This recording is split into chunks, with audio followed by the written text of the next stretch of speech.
Great Expectations, Chapter 1. My father's family name being Pirrip, and my Christian name Philip, my infant tongue could make of both names nothing longer or more explicit than Pip, so I called myself Pip, and came to be called Pip. I gave Pirrip as my father's name, on the authority of his tombstone, and my sister, Mrs. Joe Gargery, who married the blacksmith. As I never saw my father or my mother, and never saw any likeness of either of them, for their days were long before the days of photographs, my first fancies regarding what they were like were unceremoniously derived from their tombstones. The shape of the letters on my father's gave me an odd idea that he was a square, stout, dark man, with curly black hair.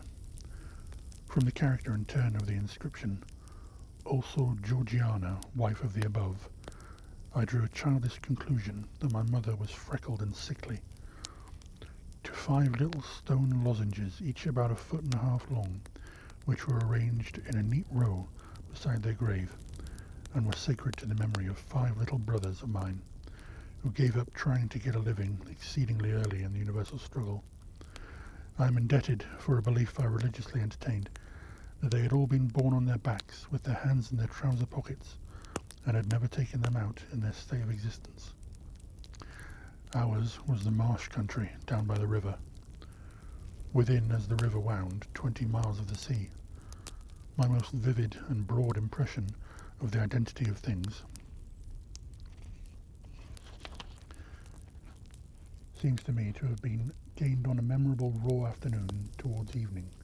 At such time I found out for certain that this bleak place overgrown with nettles was the churchyard, and that Philip Pirrip, late of this parish, and also Georgiana, wife of the above, were dead and buried, and that Alexander, Bartholomew, Abraham, Tobias, and Roger, infant children of the aforesaid, were also dead and buried, and that dark flat wilderness beyond the churchyard, intersected with dikes and mounds and gates, with scattered cattle feeding upon it, was the marshes, and that the low leaden line beyond was the river, and that the distant savage lair from which the wind was rushing was the sea, and that the small bundle of shivers, growing afraid of it all and beginning to cry, was Pip. "Hold your noise," cried a terrible voice, as a man started up from among the graves at the side of the church porch. "Keep still, you little devil, or I'll cut your throat." A fearful man, all in coarse grey, with a great iron on his leg, a man with no hat, and with broken shoes, and with an old rag tied round his head. A man who had been soaked in water and smothered in mud, and lamed by stones, and cut by flints, and stung by nettles, and torn by briars, who limped, and shivered, and glared, and growled, and whose teeth chattered in his head as he seized me by the chin. "Oh, don't cut my throat, sir," I pleaded in terror. "Pray don't do it, sir." "Tell us your name," said the man. "Quick." "Pip, sir." "Once more," said the man, staring at me. "Give it mouth." Pip, sir." "Show us where you live," said the man. "Pin out the place." I pointed to where our village lay, on the flat inshore among the alder trees and pollards, a mile or more from the church. The man, after looking at me for a moment, turned me upside down and emptied my pockets.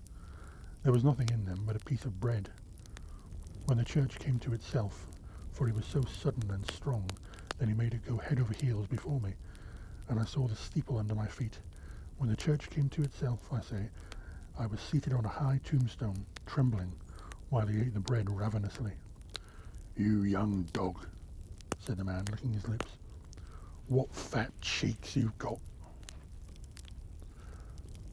I believe they were fat, though I was at that time undersized for my years and not strong.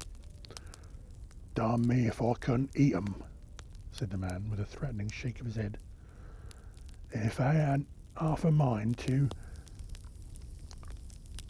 I earnestly expressed my hope that he wouldn't, and held tighter to the tombstone on which he had put me, partly to keep myself upon it, partly to keep myself from crying. "Now then, look ye here," said the man. Where's your mother?" "There, sir," said I. He started, made a short run and stopped, and looked over his shoulder. "There, sir," I timidly explained. "Also Georgiana, that's my mother." "Oh," said he, coming back. "And is that your father alongst your mother?" "Yes, sir," said I. "Him too, late of this parish." "Ha!" he muttered then, considering.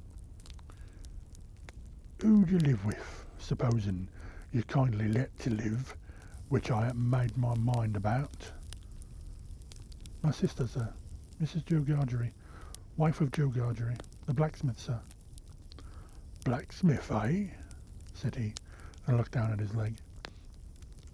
After darkly looking at his leg, and at me several times, he came closer to my tombstone, took me by both arms, and tilted me back as far as he could hold me, so that his eyes looked most powerfully down into mine, and mine looked most helplessly up into his. "Now look'ee here," he said. "The question being whether you're to be let to live. You know what a file is?" "Yes, sir." "And you know what whittles is?" "Yes, sir." After each question, he tilted me over a little more, as to give me a greater sense of helplessness and danger. "You get me a file." He tilted me again. "And you get me whittles." He tilted me again. "You bring 'em both to me." He tilted me again. "Or I'll have your heart and liver out." He tilted me again.